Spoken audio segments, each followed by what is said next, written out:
And I want to bring in Robert Jobson for more on this. Robert, what does the loss of Prince Philip mean for the royal family?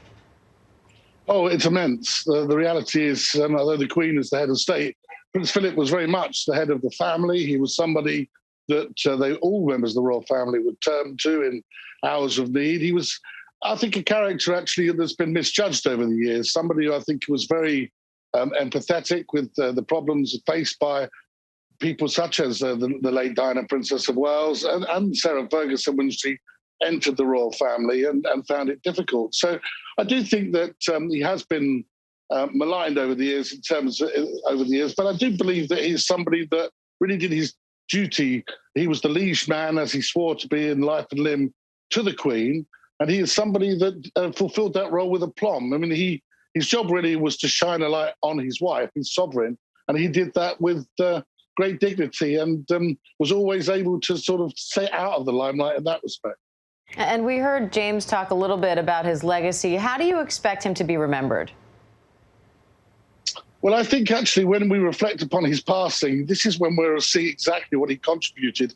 In the past, I think it's easy to sort of not really think that he did an awful lot, but he did an awful lot in terms of his charity work. But in supporting the Queen, I think his Harry will be remembered.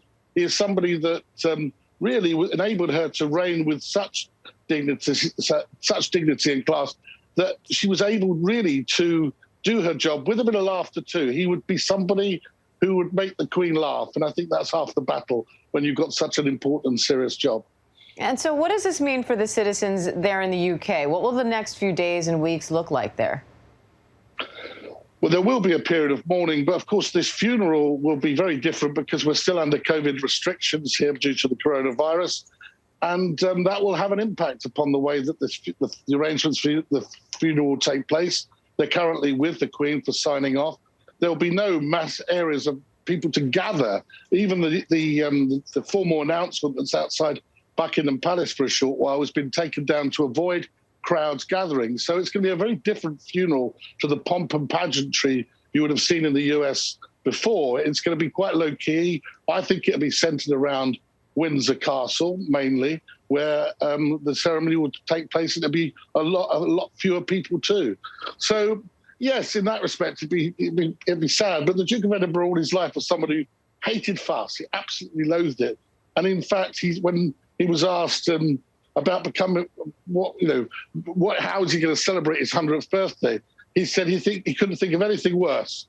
So in a way, sadly, he got his wish at not making his 100th birthday, but he was somebody who was actually quite shy when it comes to self-praise and all of this. So in a way, it's probably that he'd prefer passing away before that big centenary celebrations. Well, and maybe he'll be honored in the way that he would have preferred without as much fuss under the circumstances now, Robert. But I wonder, obviously, regardless of how small the services are going to be, I assume they're going to focus on the family at the very least. So is there any inclination of whether or not Meghan and Harry will attend the services? Well, of course, there is still the COVID restrictions in terms of people quarantining. It would be very strange if Harry didn't come to the funeral. I'm not sure that Meghan necessarily would.